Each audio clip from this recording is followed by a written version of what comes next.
네, 청소년 사역부 여러분 반갑습니다. 이렇게 영상으로 또 인사를 해드리게 되었습니다. 코로나가 다시 심해지면서 우리가 이제 비대면 예배, 이렇게 온라인으로 다시 예배를 드리게 되었는데요. 온라인으로 예배 드리는 것이 결코 쉽지 않지만 우리가 다시 마음을 모아서 온라인으로 예배 드리며 다시 모일 날을 기대하기를 정말 소망합니다. 오늘 말씀은 고린도전서 11장 20절에서 26절까지 말씀입니다. 우리가 한 목소리로 합독하도록 하겠습니다. 그런즉 너희가 함께 모여서 주의 만찬을 먹을 수 없으니 이는 먹을 때에 각각 자기의 만찬을 먼저 갖다 먹으므로 어떤 사람은 시장하고 어떤 사람은 취함이라. 너희가 먹고 마실 집이 없느냐? 너희가 하나님의 교회를 업신여기고 빈궁한 자들을 부끄럽게 하느냐? 내가 너희에게 무슨 말을 하랴? 너희를 칭찬하랴? 이것으로 칭찬하지 않노라. 내가 너희에게 전한 것은 주께 받은 것이니 곧 주 예수께서 잡히시던 밤에 떡을 가지사 축사하시고 떼어 이르시되 이것은 너희를 위하는 내 몸이니 이것을 행하여 나를 기념하라 하시고 식후에 또한 그와 같이 잔을 가지시고 이르시되 이 잔은 내 피로 세운 새 언약이니 이것을 행하여 마실 때마다 나를 기념하라 하셨으니 너희가 이 떡을 먹으며 이 잔을 마실 때마다 주의 죽으심을 그가 오실 때까지 전하는 것이니라. 아멘. 네, 오늘 이 본문의 말씀을 가지고 우리가 드리는 이 성만찬, 성찬식의 의미에 대해서 한번 되짚어 보고자 합니다. 먼저 오늘 본문은 크게 두 부분으로 나누어 볼 수가 있습니다. 20절에서 22절까지는 바울이 고린도 교회에서 이 성만찬, 본문에서는 주의 만찬이라고 표현을 하고 있는데요. 이 주의 만찬을 하는 가운데 있었던 문제점들을 지적을 하고 있습니다. 그리고 이어서 23절에서 26절까지는 진정한 주의 만찬은 또 무엇인가, 진정한 성만찬이란 어떠한 의미를 지니고 있는 것인가에 대해서 우리들에게 말씀을 해주고 있습니다. 먼저 20절에서 22절까지의 내용을 살펴보면 바울이 문제점을 지적하고 있습니다. 21절 말씀 보면 이는 먹을 때 각각 자기의 만찬을 먼저 갖다 먹으므로 어떤 사람은 시장하고 어떤 사람은 취함이라 라고 말씀하고 있습니다. 어떠한 문제가 있었습니까? 주의 만찬을 먹는데 어떤 사람들은 먼저 와서 자신이 준비한 음식을 먹고 취해 있었고 또 어떤 사람들은 늦게 와서 못 먹어서 배가 고픈 그런 상황이었다고 말해주고 있습니다.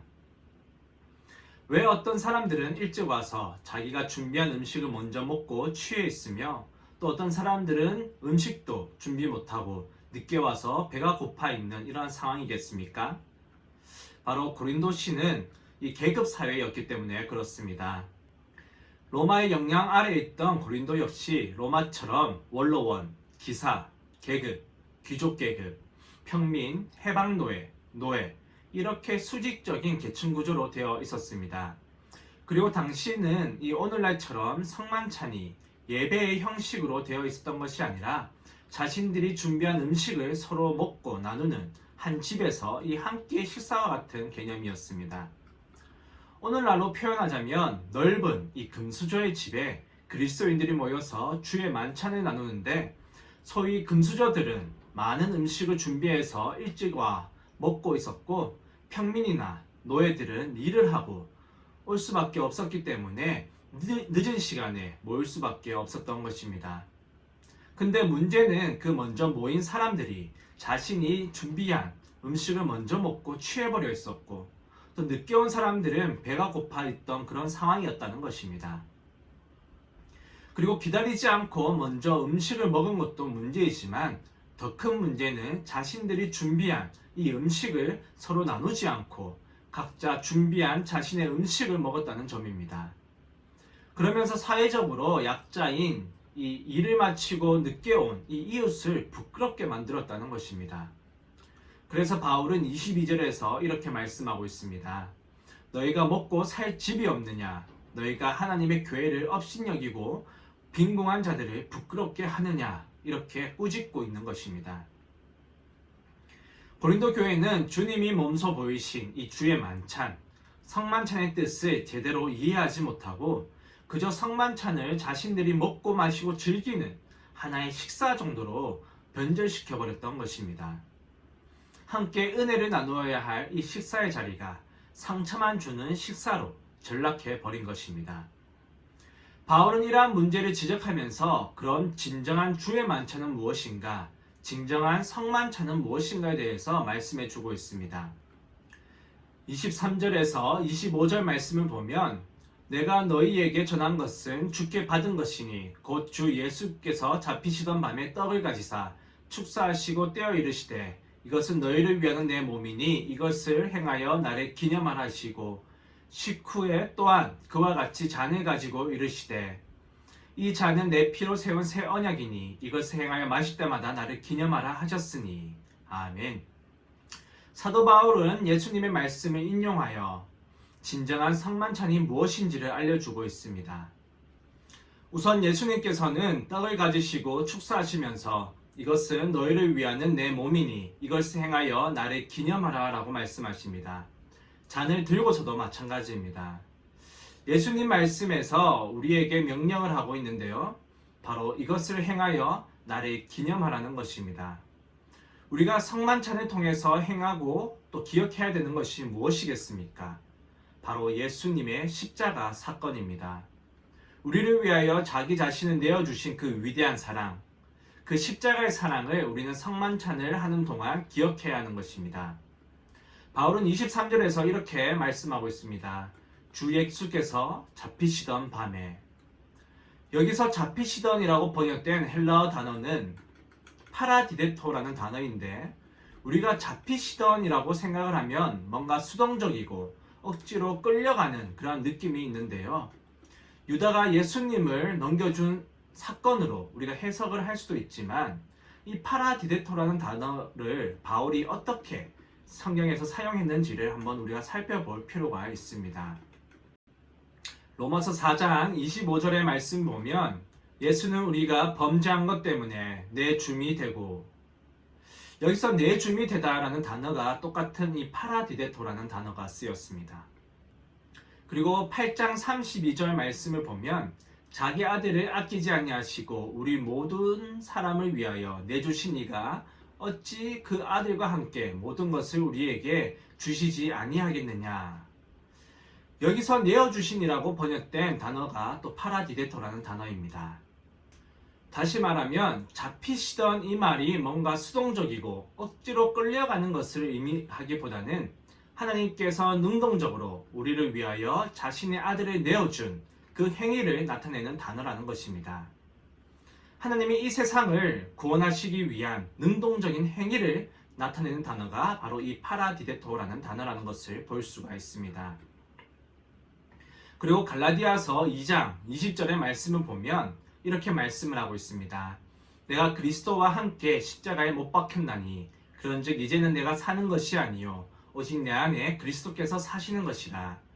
이제 내가 육체 가운데 사는 것은 나를 사랑하사 나를 위하여 자기 자신을 버리신 하나님의 아들을 믿는 믿음 안에서 사는 것이라. 아멘.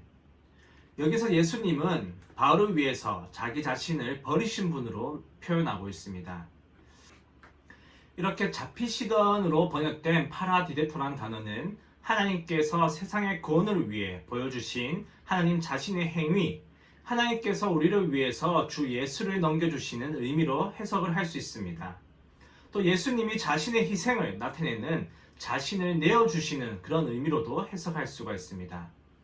이 두 가지 다 능동적인 희생을 의미하는 것입니다. 그래서 바울은 고린도 교회에게 주의 만찬을 나눌 때는 이 예수님의 자기 희생, 자기 스스로 우리를 위해서 내어주던 그 희생을 너희가 이 만찬을 나눌 때마다 행하고 또 기념하라는 것입니다. 결국 오늘 본문에서 보면 가장 중요한 문장은 이것을 행하여 기념하라는 문장입니다. 우리 한글 번역을 보면 행하는 것을 강조하기보다는 기념하라는 말을 더 강조하는 것 같습니다. 하지만 헬라어 원문을 보면 행하라는 단어가 이 문장의 중심 단어라는 것을 볼 수가 있습니다. 다시 말해서 단순히 기억하고 기념하는 것에 그치는 것이 아니라 이것을 행하라, 이것을 강조하고 있다는 것입니다. 그래서 원문에 가깝게 번역을 하면 나를 기념하라, 그리고 이것을 행하라 이렇게 말하고 있다는 것입니다. 우리도 성찬식을 합니다.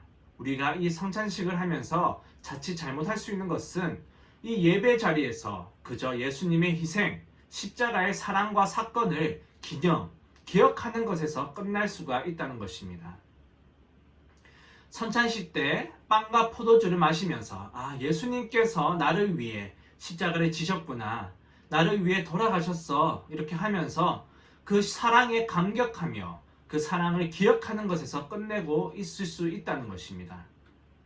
하지만 예수님께서는 우리가 성찬식을 통해서 단순히 십자가의 사건을 기억하고 기념하는 것에 그치는 것을 원하시는 것이 아닙니다. 예수님께서는 행동하시기를 원하시는 것입니다. 무엇을 행하여야 된다고 말씀하시는 것이겠습니까? 잡히시던 이 단어에서 나타나듯이 예수님께서는 자신을 희생하여서 우리를 위해서 죽으신 것처럼 성만찬을 통해서 그것을 기억하고 다른 사람들을 위해서 자신을 희생하는 그런 공동체의 덕을 세우라는 것을 우리에게 말씀하고 있다는 것입니다.